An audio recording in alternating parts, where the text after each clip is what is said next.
Hello? All right, we're good.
Awesome. He said, "Why are you silent?" would be my first one. So I don't know. Maybe wait. Oh yeah, we are silent in the live stream. Yeah, I don't hear us in the video. All right, I'm okay. Let me do my. Yo, what's going on, everybody? It's your boy Nick. Sorry that my live stream was mute, but we got ourselves a special guest star, Christopher Cox, who's known for making Don't Look Away, and he's also known for making We're Not Safe Here. And I was the editor for the We're Not Safe Here documentary, and it was awesome working on this documentary. So, any questions? Anybody have any questions? Let me see if I can promote this on my Instagram too. Think. Wait. Oh, this might be my fault. This thing.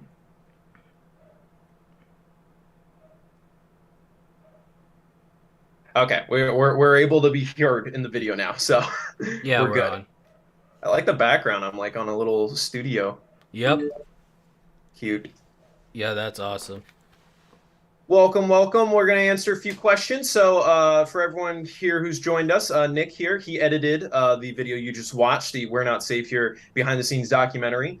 This video was a monster video. Clearly, it was 30 minutes long. The Sweet Dreams documentary was a lot smaller, and even that was a mammoth to edit. It was very challenging with the behind the scenes. Content and getting all the interviews of the cast and crew together, and then finding ways to mesh all these interviews together so it flows. And so with We're Not Safe Here, I just ended up not doing it. I was like, oh man, I really am just not in the zone to edit this video. And then once Abby's Monster came along, I was focused on that. And so yeah, uploaded a video asking, hey, if any viewers want to take a crack at editing this, let me know. And Nick was the first person to contact me and had a call with him and everything. We went through the process, and he was all ready to go. And so we worked on. I mean, you got this done really quickly. How long did it take you to edit it? Well, this film took me 2 weeks for me to edit, and this video took me like a couple of hours for me to edit per day. But I was able to get it done since this was a special documentary video that I was editing. Yeah, you pretty much got it done in like 2-ish weeks or so. Yeah, that's crazy. That's especially because you're in college and stuff. Like you got things going on, and Yep. you still were able to get this done. What were some of the challenges you had when editing this?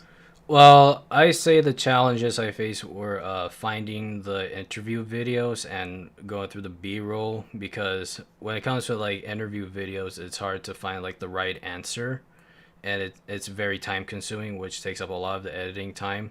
And the B-roll itself, it's not, I wouldn't say it's too challenging, but at the same time it is because um, sometimes there are times where I have to save the B-roll, so and I didn't want to like use all of the B-roll footage to the point that I run out at the end. So yeah. Definitely. And I know that this one was better because there was a lot more B-roll to work with. Sweet Dreams, I didn't have someone on set taking photos, so I think I had like 7 BTS photos to really mess around with. But this time around, I had someone who was actually on set taking photos and stuff. That was Ashley, who appeared sort of towards the end of the documentary. She was the behind the scenes videographer and photographer. Um, Anyone in the chat, if you want to ask us questions, go ahead and fire away. In the meantime, I guess we'll just kind of keep chatting about the video. All right. What, Who's or sorry, sorry, I got something in the chat. Who saw your script first? Mr. Chris. What does that mean? I think it's Mr. Chris who saw your script first, Mr. Chris. If you're talking about Abby's Monster, I guess Keaton is usually the first person to see a script of mine because he's always my creative producer. So he's just kind of a go-to second guy of like, all right, here's my next idea. I'm gonna do this and all that. I think that was the question that was being asked. Yeah. Uh, so Nick, what inspired you to reach out to me, and what made you want to edit this video?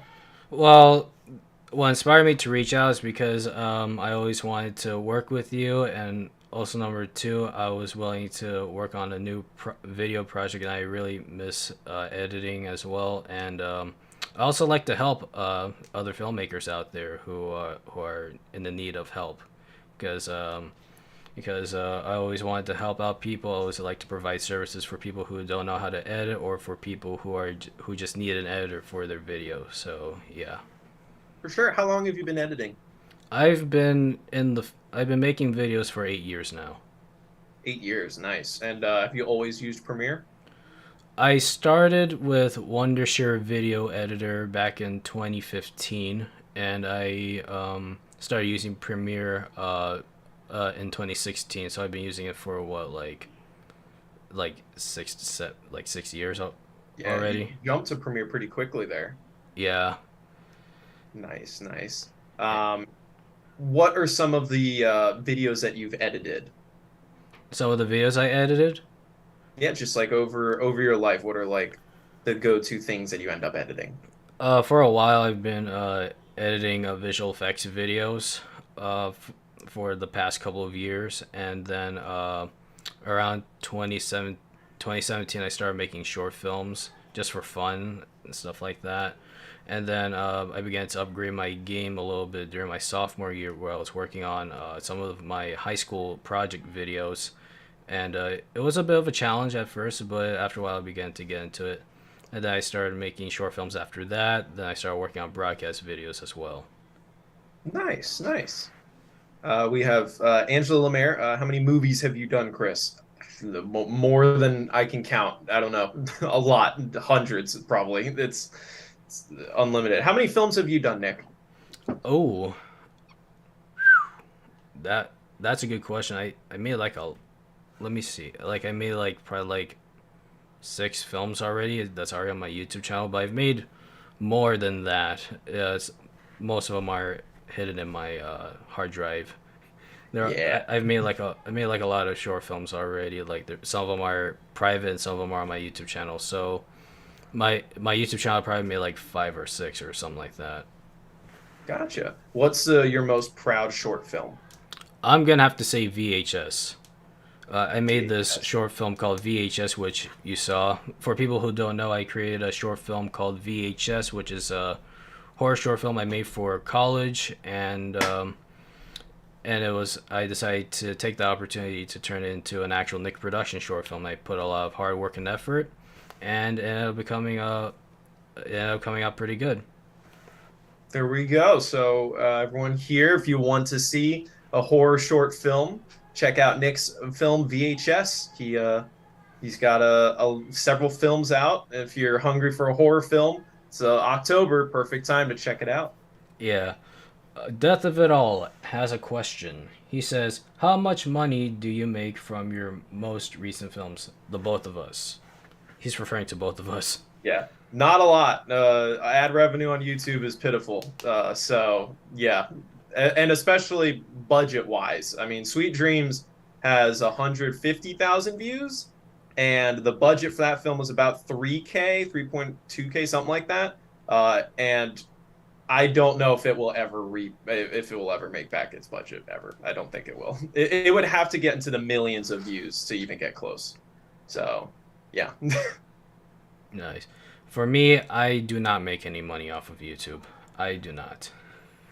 Yeah. This is because I my channel's not monetized, and you have to have a specific amount of viewers in order for your videos to get monetized. And yeah, Mhm.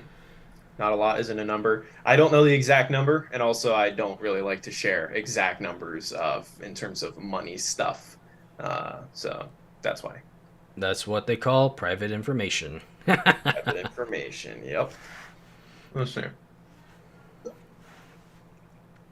What while editing the documentary, what were some things that sort of surprised you while you were editing it? The gas station really took me by surprise because it was like you guys went to 7-Eleven to get the teeth in and everything. I was like, wow, that's crazy. I was surprised that the soundstage didn't have hot water, but I can see why, because there's some public places where they don't have like hot water, they just have cold water, which I totally get. Well, the thing is, it's not hot water. We needed boiling water. That's the only way to Oh. get the fake teeth to mold to your teeth. It needs to basically be boiling water. Mm-hmm. And there wasn't a coffee maker or like a kitchen or anything at the studio that I rented. And the sink water just wasn't hot enough. So it was, okay, how do we get boiling water? A gas station would have boiling water. And then I asked, and they said, well, by the time we bring it back from the gas station, it won't be hot enough. So it was, all right. I mean, Carson, do you want to go with them? And he was like, yeah, let's go. And he was already fully decked out in the costume and everything. So it was like, okay. And they went, and he was the one who decided to go into the gas station and stuff. He had a whole fun time with that. And I remember when they were leaving, I told Ashley, go with them. That's a story. You gotta film it. It's Yeah, funny. that sounds insane, but it looked kind of fun. Like it'll be great to work with you guys on set. Yeah. Yeah, it's fun when you're on set together. You kind of just embrace the weirdness of situations, you know. It's a, okay, what's the problem? We need to get the teeth molded in. Solution? Go to the gas station. Is it embarrassing to go in fully decked out in scary makeup like that? Sure, but it's a funny ass story. It's content. And that's just the mindset you end up developing sometimes. Yeah, that's really insane.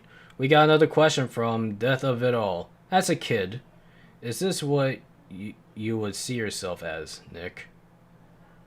What does Actually, he no. mean by that? Like he sees me as a filmmaker and doing projects and stuff. Okay. No. Well, yes, I'll make projects here and there, but I'm actually not majoring in film, to be honest with you guys. I don't know if you guys know, but I'm actually majoring in nursing. Filmmaking will remain as a hobby forever. But I'll still be making short films here and there, but not as much. And as an editor, it's good to have that as a side job because people are always looking for editors and you don't have to go places to edit. You are at home. So it's Yep, very smart. definitely. Yeah, yeah. It's really challenging to become an editor, but at the same time, it's really, really fun. Yeah. And you've been doing it for a while. I mean, editing in general, like I think that it's almost like using a controller for video games, you know, like there's just a certain muscle memory that if you start as a kid, you just develop it, you know, to explain video editing to someone, an adult who's never done it before. It's like, sure, maybe it's a little weird to them, but like to us, we've just been doing it for so long. It's like a second language at this point. Got it. Yeah. So, what about you, Chris? What was the editing process like while editing We're Not Safe Here? The film itself was good. I mean, for the most part, things came together kind of how I wanted them to. Um, it was it was fun, but also a challenge mixing together my favorite takes from the actors. Because Sweet Dreams, once I got my take, I was done. There wasn't really a whole lot of like, there wasn't dialogue or anything where like, oh, you know, that take is better than this one. It was kind of always just like, all right, we got it, moving on. With We're Not Safe Here, there was also a lot of kind of minor improvisation. So sometimes, even though I really liked to take, the language didn't match with the other guy for his shot. And it Mm-hmm. was like, I gotta like, it was almost like I was piecing together the story again because sometimes the lines of dialogue didn't match up perfectly. And there were a couple times where I needed to get ADR to actually match it because unfortunately one line wasn't captured on the day or there wasn't a good take of him saying the correct line and stuff like that. And then um, I think the hardest one was probably, well, there was a lot of sound editing. There's a shit ton of sound editing. And Yep. there was a tricky part where all of the stuff that was shot in the tent was shot in a studio. And inevitably, there's a little bit of echo because the studio, if you saw in the documentary, it was like a big room with a tall ceiling. So Yeah, I there saw was that. a little bit of echo in that room. Even though we were inside a tent, if people shouted, it was kind of a bit of a internal echo, which kind of didn't sound like outside echo should. Mm-hmm. So I kind of was messing around with that in audio settings, but it is next to impossible to remove reverb on audio. It's usually the opposite. If you want reverb, you film it normally, and then you can add reverb. You can't Yeah. remove it really. Yeah, that's definitely hard. I also dealt with sound problems myself. I'll either have to wipe it or I have to denoise it in a certain way. Yeah, that was Yeah. yeah, it's really challenging. Any other questions out there for people who are on the live stream? No? Let's say it's yeah. Let's do like one more question. If I don't see one pop up, I'm gonna be thinking of one in the meantime. Well, actually, I'll just ask you this: What do you feel like you took away from this entire project after editing this 30-minute documentary? Probably one of the longest. I mean, is it the longest video you've ever edited? Is it probably up there? Yes, this was the longest video I ever edited. Uh, like the longest video I ever edited was like a 10-minute video. I think it was either my class of 2021 video or my VHS or something like that. I think the longest has to be VHS. I think I'm not sure. But my overall takeaway is manage your time wisely and learn how to balance your time. That's about it. Because I have school myself, but at the same time, I still need to manage my time on editing and going to school. Definitely. And I got to say, you did a fantastic job of managing that time. You got this video done very quickly, and I threw a lot of notes at you. I don't hold back when it comes to notes and stuff, and you tackled it headstrong. You got it all done, and I applaud you for that. Thank you. Yeah, thank you. Yeah, like my mindset with those notes is that I'll be like, okay, like while editing this video, I was thinking like, okay, what's Chris's vision? Like, what's his style? Like, what does he want? Like, you know what I mean? Like, what's his vision for this video? Then when I got those notes, I was like, okay, he wants that style. Got it. Which I was able to get it done right away. Awesome. Death of it all. He says, are there any horror ideas in the back of your head that you know will never reach the light of day? Which one are you referring to, me or Chris? Well, I mean, we could both answer. Yeah, of course, millions. I got millions of ideas, and 99% of them don't make it to the light of day. Me too. Yeah, I do have some ideas, but they're either gonna be pretty expensive or two is Yeah. just not possible. Well, like, some of my ideas are possible, but it's gonna cost a lot of money, which is not possible for me as a college student.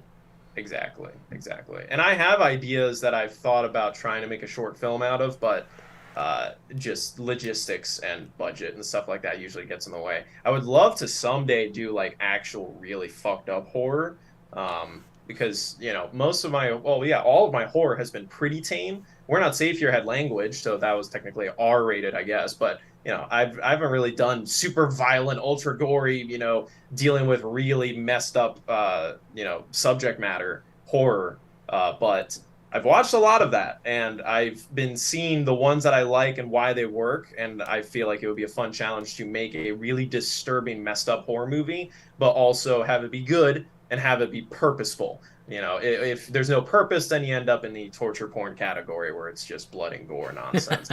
I'm not interested in that. Yeah.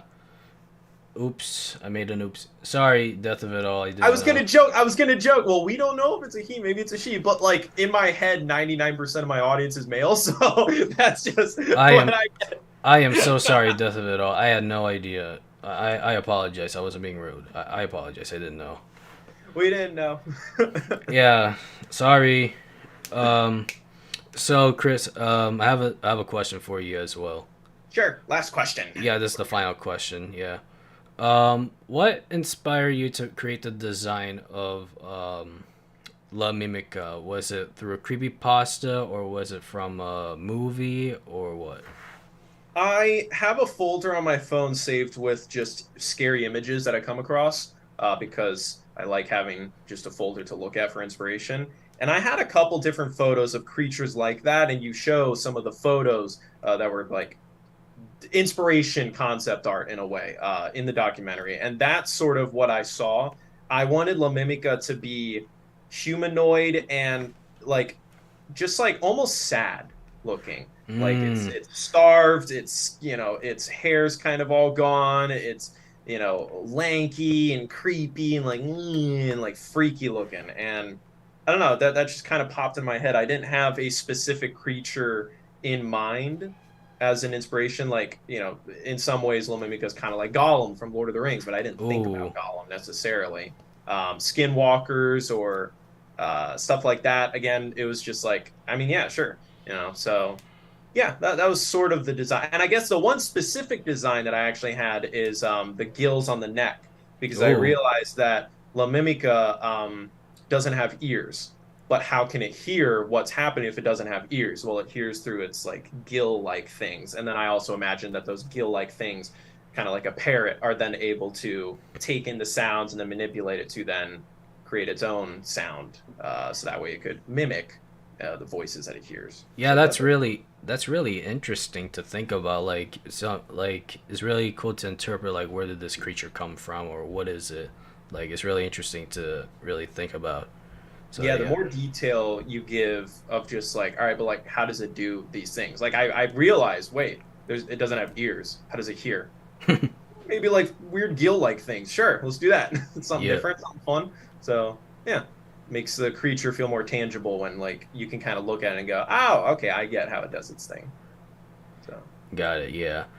All right, that is the last question for today. awesome. Thank you for And joining us, The Death of It All, and Angela Lemaire. Maybe we just had a female audience. Hell yeah. Got a yeah. female horror film coming out later this month, so that's going to be lit. Yeah. Oh, So, so yeah, we are gonna end the stream now, and thank you, Chris, for joining in. Yeah, even though that we had technical problems earlier.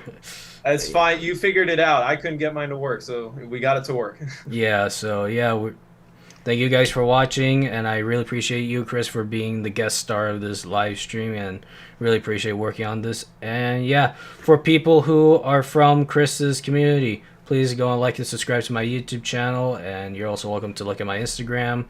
And yeah, and can't wait to work on the next documentary. All right, Awesome. all right, everybody. This is Nick Productions and Chris, and see you guys later. And always remember to please stand